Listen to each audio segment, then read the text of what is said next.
Cuando los españoles llegan, o sea, el almirante llega en 1492 a Santo Domingo, una de las cosas que lo sorprendió a él fue ver los cultivos. Él se sorprendió de ver lo organizado que estaban los cultivos. Seguramente los cultivos eran fundamentalmente de yuca, la yuca, el manioco, ¿no? Porque ya los taínos ya cultivaban en montoneras, ya de manera muy regular, y la yuca jugaba un papel fundamental, tal vez el principal de la cocina taína. O sea, era el sustento diario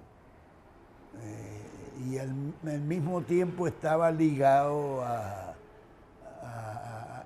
lo que era la cosmología del taíno, de la sociedad primitiva. Era una sociedad equilibrada, no sobraban las cosas, pero tampoco faltaban. Los taínos, y esto lo ha estudiado bien Marcio Veloz Maggiolo, se alimentaban de una determinada forma, en la que jugaba un papel muy importante, además de la yuca y de los productos de la tierra, los productos del mar. Los indígenas pues sabían asar y sabían hervir, fundamentalmente. No había aceite para freír y no tenían, los guisos eran muy elementales. El guiso fue aporte español, sobre todo. Al llegar los españoles aportan una serie de cosas. O sea, no solamente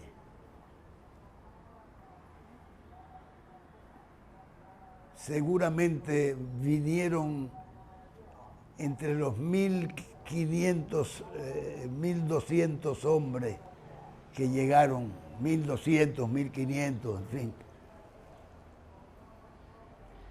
No solamente había quienes supieran cocinar, sino que se trajeron plantas, se trajeron semillas, se trajeron animales, el caballo, el cerdo, las gallinas, o sea, toda una serie de cosas.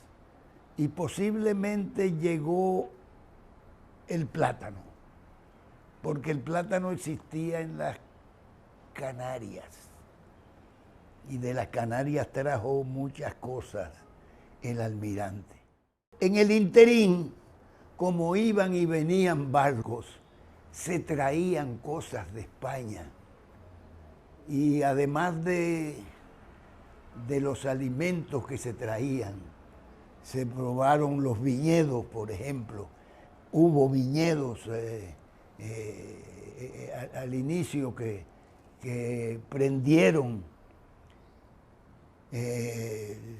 Las hortalizas se trajeron, el perejil no se conocía, aquí había el toronjil y habían algunas hierbas que usaban los indios, pero la mayor parte de las hierbas la trajeron los españoles, como trajeron los chivos, como trajeron las cabras, como trajeron el ovejo, como se trajo la vaca, los caballos, las gallinas, y naturalmente llega el esclavo africano.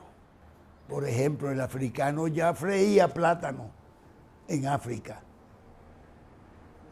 Los fritos de plátano nos vienen de ahí y además aportaron todo un conocimiento, porque los africanos conocían las aves y conocían los animales que se comían, no solamente las aves, sino que conocían animales cuadrúpedos, muchísimos que tenían. Más aún conocían una diversidad extraordinaria, comían cocodrilos y de todo. Es decir que ellos aportan una enorme cantidad de conocimiento y de sabores. Esas tres influencias. La fundamental fue la española, indudablemente. Pero la africana también. El africano estuvo cortado de África, no tenía comunicación con África para poder traer productos africanos. Pero el español traía sus productos constantemente.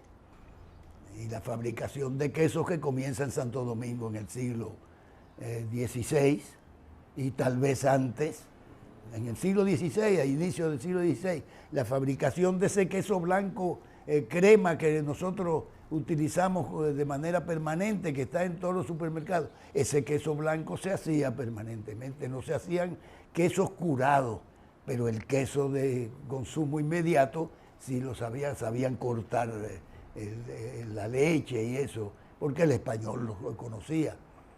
No se hacían otros quesos porque ya eso era una elaboración mucho mayor, ¿no? Pero, por ejemplo, herencia de los taínos al mundo. El casabe es muy conocido, pero no alcanza la proyección que tuvo, que tiene actualmente el maní. El maní lo encuentran los españoles aquí en Santo Domingo.